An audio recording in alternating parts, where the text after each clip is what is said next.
जिंदगी हमें ये यकीन दिलाती है कि सब कुछ बिल्कुल सही है, कोई कमी नहीं, कोई टूट फूट नहीं। पर क्या वाकई ऐसा है? रब्बी इस्राएल बाल शेम टोव अपने शिष्यों को शिक्षा दे रहे थे। अचानक एक दस्तक हुई। खिड़की पर एक गाड़ीवान खड़ा था, औजारों से भरी गाड़ी के साथ। उसने पुकारा, किसी मेज की टांग हिल रही हो, कोई कुर्सी टूटी हो, चूल्हे में ईंट ढीली हो। जरा देख लीजिए, कहीं कोई ईंट ढीली हो, कोई दरवाजा हिल रहा हो, समय रहते ठीक करवा लीजिए, वरना छोटी दरारें बड़ी हो जाती हैं कभी। गाड़ीवान चला गया, पर उसके शब्द उस कमरे में गूंजते रह गए।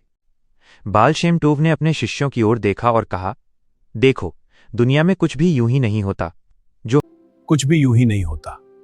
हर चीज का एक उद्देश्य होता है, इसलिए ध्यान से सुनो। जो हम सुनते हैं, जो हम देखते हैं, सब एक सबक है।